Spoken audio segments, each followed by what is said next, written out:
අරහතුන් වහන්සේ සද්දස්ස කුලපුත්තස්ස විසින් බුද්ධ ශක්තියට අනුගත වන ආකාරය කෙටියෙන් පැහැදිලි කරන්න. දැන් මේ මහත්තයාගේ ප්‍රශ්නේ දැන් ඉඳගන්න. දැන් මේ මහත්තයාගේ ප්‍රශ්නේ සද්දස්ස කුලපුත්තස්ස වූ පුද්ගලයේ බුද්ධ ශක්තියට අනුගත වෙන්නේ කොහොමද?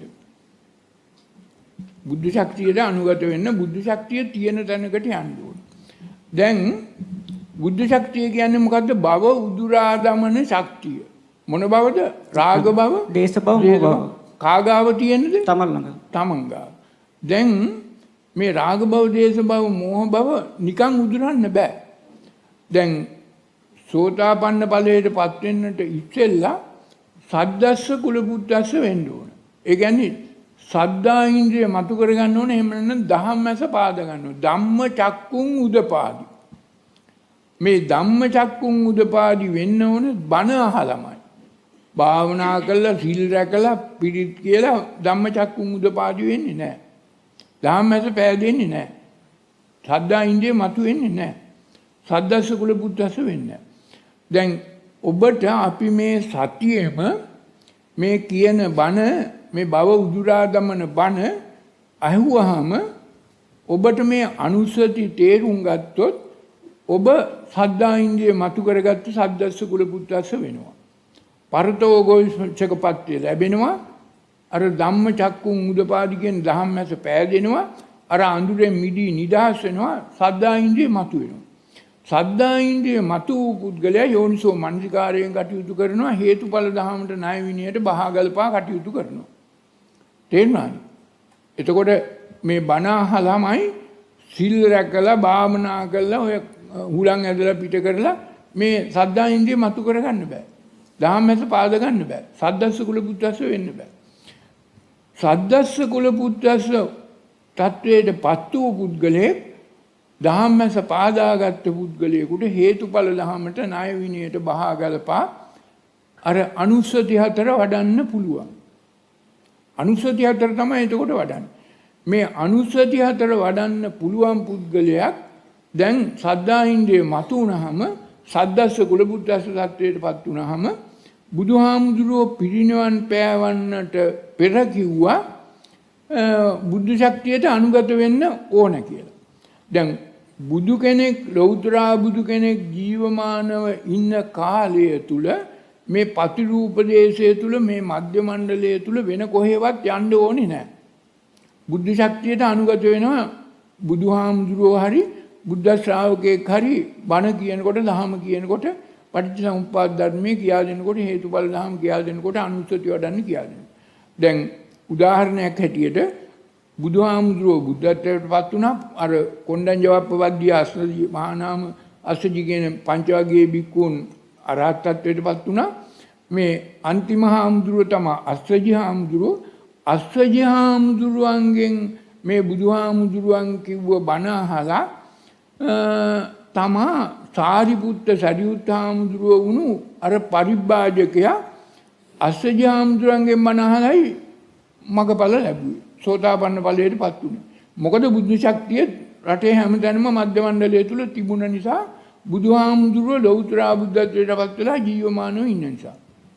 හැබැයි ලෞතර බුද්ධත්වයටපත් වූ බුදු පියාණන් වහන්සේ පිරිනිවන් පෑවට පස්සේ අර සියලු බුදුවරුන්ගේ මනෝමය කායයට එක්කහු වෙලා මේ චත්තාරි මානිඨානානි එක අක්ෂාංශක රේඛාවක දැන් දේශාංශක මේ පැත්තට නිරක්ෂ රේඛාව අක්ෂාංශක රේඛාවක එකම රේඛාවක සමාන දුරින් පිහිටි හතර තැනකට චත්තාරි මානිඨානානි මාගදී භාෂාවේ වචනේ මහා පරිනිබ්බාන සූත්‍රයේ 95 වෙනි පොතේ තියෙනවා මනෝභාවනීය පෛරුපාසන් මේ වචන පාවිච්චි කරලා තියෙනවා. එතකොට එතෙන්ට මේ සද්දස්ස කුලපුත්තස්ස ගියාම අර මනෝභාවනීයේ මනස පිරිසිදු වෙලා නික්ලේශී තත්වයටපත් වෙන්න කරගන්න ඕන. ඉතින් ඒක නිසා දැන් සද්දස්ස කුලපුත්තස්ස තත්වයටපත් වෙන්න ඕන. ඒක තමයි අපි මේ කරන්නේ.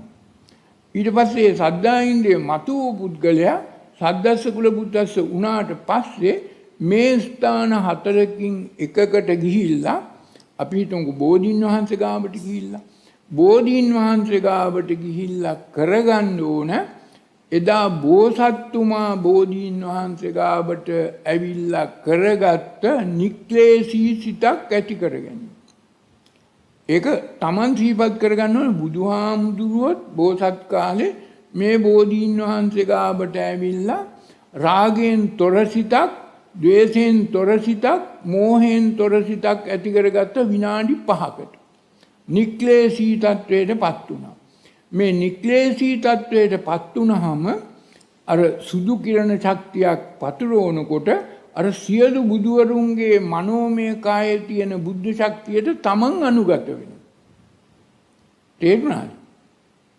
එතකොට ඔය බෝධීන් වහන්සේ ගාවට ගිහිල්ලා පඳුරු බැන්දොත් අර එක එක කිරිවත් මල් පූජා අරවා මේවා කළොත් අර බෝධි පූජා කවි කිව්වොත් යාතිකා කරොත් බුද්ධ ශක්තියට අනුගත වෙන්න බෑ. බුද්ධ ශක්තියට අනුගත වෙන්න නම් ඔය රමණීය භූමියට ගිහිල්ලා බෝධීන් වහන්සේ අල්ලන්න ඕනෙත් නැහැ, අත ගන්න ඕනෙත් නැහැ. ඔය තීච්ඡාවේ බෝධීන් වහන්සේ ගාවට ගිහිල්ලා මේ බුද්ධ ශක්තියට අනුගත වෙන්න තමන් බොහොම රාගයෙන්තර, දේශයෙන්තර, මෝහයෙන්තර විනාඩි 5ක් තමන්ගේ හිත තැන්පත් කරගන්න ඕනේ, පිරිසිදු කරගන්න ඕනේ, නික්ලේශී කරගන්න. ඒ නික්ලේශී කරගත්ත හිතෙන් මෙත්තා, කරුණා, මුදිතා, උපේක්ඛා කියන සුදු කිරණ පතුරවන්න ඕනේ. මේ සුදු කිරණ පතුරවනකොට අර මේ සියලු බුදුවරුන්ගේ මනෝමය කායේ තියෙන බුද්ධ ශක්තියට තමන් අනුගත වෙනවා. එහෙම නුනොත් අනුගත නුනොත් අර සෝතාපන්න ඵලයටපත් වෙන්නේ. එතකොට තමන්ටත් අර සියලු බුදුවරුන්ගේ මනෝමය කායේ තියෙන ශක්තියේ බලයක් තමන්ට ලැබෙනවා. භව උදුරා දමන්නටයි ඒ බලය. වෙන මොකකටවත් නෙමෙයි. රාග භව, දේශ භව, මෝහ භව උදුරා දාලා නික්ලේශී. දැන් අපේ බෝසත්තුමා මේ දිඹුලාගල කපිලවස්තුපුර රජමාලිගාවෙන් එළියට ගිහිල්ලා අවුරුදු 6ක්ම මේ රටේ ජම්බුද්දීපේ හැම තැනම කරක් ගැහුවා. ඇවිද්දා. නිවන හොයාගෙන. ඔය නොඑක් අය හොයාගෙන. නමුත් මේ බෝධීන් වහන්සේ ගාවට යන්න බැරි වුණා. මේක පැහැදිලිව සංඝාරව සූත්‍රයේ කියලා තියෙනවා. සංඝාරවමන. මේ බෝධීන් වහන්සේ ගාවට ආපු පළවෙනි වර තමා අර නුගගහ කියන්නේ කාශ්‍යප බුදුහාමුදුරුවෝ බුද්ධත්වයට පත් වෙන්නට උපකාරමුනේ බෝධිය නුග රුක. ඒ නුග රුක ගාව ඉඳගෙන ඉන්නකොට තමා සුජාතා දේවිය කිරිබත් දානයක් දුන්නේ. එතකොට ඒ කිරිබත් වළඳලා පාත්‍රයේ උඩගම් බලා පා කරලා ඒ නුගගහ ගාවින් ආව ඇසතු ගහ ගාවට. ඇසතු ගහ ගාවට ඇවිල්ලා මේ බුද්ධ ශක්තියට අනුගත වුණා. මේ රමණීය බෝධිය. ඒ අනුව නික්ලේශී සිතක් ඇතුව ඒ මොහොතේ බුද්ධත්වයට පත් වුණා. ඔබටත් ඒ බුද්ධ ශක්තියට අනුගත වෙන්න ඕන. බැරි වෙලාවත් ඔය යම්කිසි හාමුදුරුවම දැන් ඔය සම්මත හාමුදුරුවෝ මේවා නොදන්නා අඥාන මෝඩ මිනිස්සු හාමුදුරුවෝ ඔය බුදුහාමුදුරුවෝ කොහේ ඉපදුනහමකෝ අපිට මොකෝ ඉන්දියාවෙත් ඕනේ නැහැ, ලංකාවෙත් ඕනේ නැහැ, කොහේ ඉපදුනහමකෝ අපි මේ සිල් රැක්කොත් මේ සීලය ආරක්ෂා කළොත් මේ අපි නිවන් දකින්නවා කියලා. ආර්යෝපාදයක් විතර නෙමෙයි ආනන්තරිය පාප කර්ම. කවදක්වත් නිවන් දකින්න බැරි. කල්ප කාලයකට. ඒක නිසා අර දිට්ඨිගත වීමක් ඒක. ඉතින් ඒක නිසා මේක හොඳට තේරුම් ගන්න ඕන. මේ බුද්ධ ශක්තිය තියෙන තැන් බුදුහාමුදුරුවෝ පිරිනිවන් පෑවට පස්සේ සියලු බුදුවරුන්ගේ මනෝමය කායන් ඔය එක තැනකට කේන්ද්‍රගත වෙනවා. ඒක 4 තැනකට ශක්තිය ලැබෙනවා. 4 තැනෙම එක හා සමාන ශක්තියක් තියෙනවා. චත්තාරි මානිඨාන. ඒ 4ම එකම අක්ෂාංශක රේඛාවක තියෙන්න ඕන. දැන් ඔය සමහර අය වෙන වෙන තැනුත් කියනවා. ඔය කියපුවා අපිට කමක් නැහැ. අපිට ඒක ප්‍රශ්නයක් නැහැ. මේ බෝධීන් වහන්සේ ගාවට ගිහලා බෝධීන් වහන්සේ අල්ලන්න ඕනෙත් නැහැ. වජ්‍රාසනයේට ඔළුව තියන්නත් ඕනේ නැහැ. දැන් අද වජ්‍රාසනයේ ඔක්කොම පස් ටික අයින් කරලාලු වජ්‍රාසනයේ එහෙම ගලවලා නැහැ, අයින් කළා නැහැ. වජ්‍රාසනයේ ගලවන්න කිසි කෙනෙකුට බෑ. නමුත් වජ්‍රාසනය ගාව තිබිච්ච පුරෝප පස් දැන් අපි මුලින්ම මේ වජ්‍රාසනය දකින්නකොට ඔතන අර පින්තූරේ තියෙනවා ඔබට ඕනනම් බලා ගන්න පුළුවන් අර පිටිපස්සේ ලොකු පින්තූරයක් ඇඳලා එතන තිබුණේ අර වජ්‍රාසනයේට අඩියක් විතර පහළින් තමයි වැලිතලාව රමණීය භූමිය තිබුණේ. දැන් මේ පස් ටික ඔක්කොම අයින් කරලාලු වජ්‍රාසනය කාටවත් ගලවන්න බෑ. පස් ටික අයින් කරලාලු. දැන් අද ඊයේ රෑ. ඉතින් කමන්නේ.